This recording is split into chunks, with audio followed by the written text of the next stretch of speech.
Mais très cher, je sais que le moringa, c'est l'une des plantes les plus populaires, les plus connues, les plus utiles qui soient. Mais aujourd'hui, je voudrais quand même vous parler de cette plante, des conséquences que ça peut avoir et même certainement que certains d'entre vous ont déjà expérimenté. Je veux dire les diarrhées, les maux de ventre et bien d'autres. Je vais déjà vous expliquer pourquoi ça vous arrive à vous et bien sûr comment éviter cela. Sachez aussi qu'il y a des parties du moringa qu'il ne faut absolument pas consommer. Par exemple, la racine du moringa, peu de gens le savent. Et d'autre part, certaines femmes enceintes au 3e trimestre de leur grossesse ne doivent absolument pas consommer ceci. Ça peut avoir des conséquences très néfastes sur le bébé et même sur l'accouchement.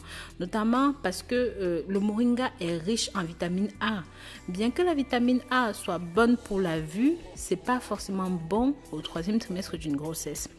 Donc, on va rentrer dans tous ces détails au cours de cette vidéo. Mais avant toute chose, si vous êtes nouveau ou même encore, vous êtes nouvelle et que vous n'êtes pas abonné sur cette chaîne, eh bien, n'hésitez pas. Abonnez-vous, likez, commentez et mettez des pouces en l'air pour toujours être au parfum de tout ce que nous mettons en ligne. S'il est autant apprécié et consommé de par le monde, c'est aussi bien pour ses bienfaits que pour sa grande tolérance par notre organisme. Cependant, chaque personne a un métabolisme et une physiologie propre à elle-même. Certaines personnes peuvent réagir différemment et développer des effets secondaires lors de la consommation du moringa. Tout comme des personnes qui sont allergiques aux cacahuètes, au gluten, au piment par exemple. Ceci dit, ces cas sont rares et présentent un faible pourcentage de la population. Donc, pour réduire tous ces risques, il faut déjà pouvoir discerner les bons produits des mauvais, ainsi que les parties du moringa propres à la consommation. Il est par exemple déconseillé de consommer la racine de l'arbre moringa qui contient une toxine alcaloïde spirochine potentiellement neuroparalytique. Les feuilles de moringa fraîches peuvent également causer de la diarrhée, des maux d'estomac, des distensions gazeuses abdominales si elles sont ingérées bien sûr en très grande quantité. Les femmes enceintes ou les femmes qui allaitent doivent d'abord consulter leur médecin avant de commencer à consommer du moringa, surtout si elles ne connaissent ni l'origine ni la dose préconisée en fonction de leur cas en particulier. Donc, bien sûr, comme d'habitude, je vous propose ici quelques solutions par rapport à tous ces désagréments. Comment éviter les effets secondaires du moringa? Premier conseil pour éviter les effets secondaires du moringa est de savoir d'où ça vient. Malheureusement, certaines poudres de moringa peuvent être diluées avec de la racine de moringa et comme on a dit plus haut, ça peut carrément vous paralyser. Donc, il est vraiment très important d'acheter par exemple dans des magasins bio ou même à des endroits où vous pouvez tracer l'origine de ce produit. D'autre part, ça peut aussi être riche en pesticides. Bien que ça contienne de nombreux bienfaits, imaginez-vous consommer quelque chose riche en produits chimiques.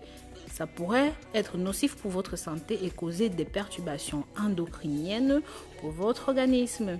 Donc, rien de mieux qu'un produit bio qui respecte l'environnement, qui apporte des nutriments de bonne qualité, qui sont riches en antioxydants et bien sûr avec un dosage conseillé là-dessus. D'ailleurs, c'est pour ça que moi, je vous conseille de consommer ceci en gélule parce que vous avez un dosage préétabli. Maintenant, mes très chers, je vais donc vous parler des bienfaits du moringa en général. Le moringa augmente les capacités respiratoires, aidant à combattre les maladies telles que l'asthme, prévient aussi le diabète parce qu'il a des propriétés qui aident à réguler le stress oxydatif.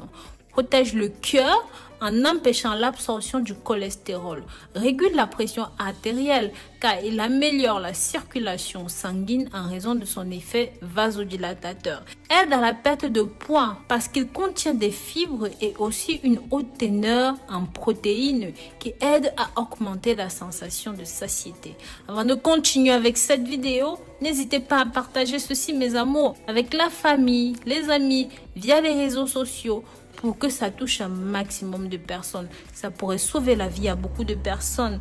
Donc, ceci aussi prévient et combat l'anémie due à ces feuilles qui ont une haute quantité de fer, augmente les défenses de l'organisme parce qu'il contient des substances antioxydantes comme le polyphénol, la vitamine C, la bêta-carotène qui stimulent le système immunitaire, qui possède des effets anti-inflammatoires et analgésiques parce qu'il contient des isothiocyanates, de la quercétine, de l'acide chlorogénique, protège et hydrate la peau car elle contient la vitamine B2, B3, B6. Pour améliorer la santé du système digestif, c'est exactement ce qu'il vous faut, permettant de traiter les ulcères de l'estomac et aide à lutter contre la constipation.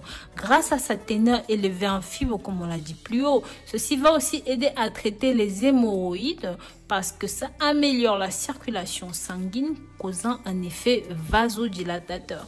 Améliore la vision grâce à son contenu élevé de bêta-carotène et ceci contribue aussi à diminuer les effets de la ménopause chez les femmes d'un certain âge.